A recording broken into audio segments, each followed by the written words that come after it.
வணக்கம் நண்பர்களே. என் வீட்டு தூதுவளை பாருங்கள், எவ்வளவு வளர்ந்து முள்ளாக இருக்குது. இது கட் பண்ணாமல் விட்டால் செடி வீணாக போயிருங்க.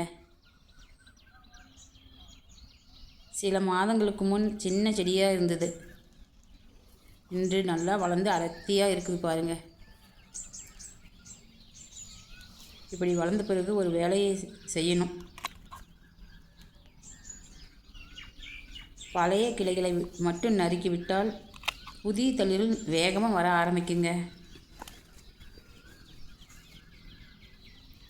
அதனால தான் இன்று இந்த செடியை சீர் செய்ய போகிறோம்.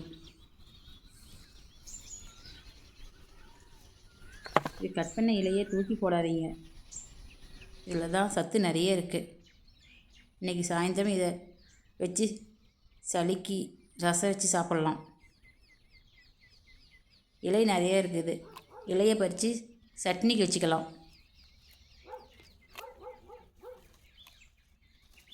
இந்த முள் அதிகமாக இருந்தாலும் கையில் எடுக்க முடியாது. நாங்கள் இதை கட் பண்ணி இந்த கற்றையிலே அழுங்காமல் தூக்கி அதில் போட்டுருவோம்.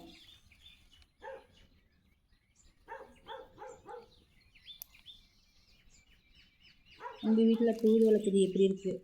முள் நிறைய இருக்குதுங்களா, கொஞ்சம் கம்மியாக இருக்குதுங்களா? கீழே கமெண்டில் சொல்லுங்கள். இந்த வீடியோ பிடிச்சிருந்தால் ஒரு லைக் போடுங்க. அடுத்த வீடியோவில் பார்ப்போம். இன்னும் 20 நாட்களில் இந்த செடி எப்படி துளிர் விடுதுன்னு உங்களுக்கு வீடியோ எடுத்து காட்டுகிறேன். நீங்கள் உங்கள் வீட்டில் தூதுவளை வளர்க்குறீங்களா? வளர்ந்தால் எத்தனை தடவை நறுக்குவீங்க இந்த கமெண்டில் சொல்லிட்டு போங்க.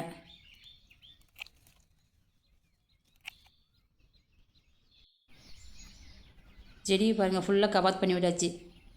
எவ்வளோ ஃப்ரெஷ்ஷாக இருக்குது பாருங்கள். அதில் இருக்கிற பழத்தை பிடிங்கி கீழே போட்டுட்டு வந்துடுவோங்க. அடுத்த வாட்டி நாட்டுக்கு அது ரெடியாகி வந்துடுவோம்.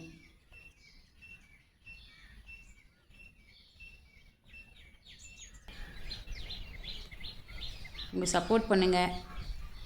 நஞ்சில்லா காடு சேனலை சப்ஸ்கிரைப் பண்ணுங்கள். உங்களின் ஆதரவு எங்களுக்கு தேவை.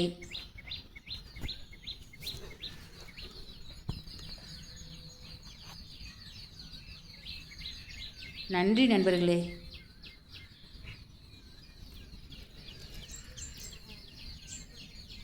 அடுத்த வீடியோவில் புது தளிருடன் உங்களை காட்டுகிறேன்.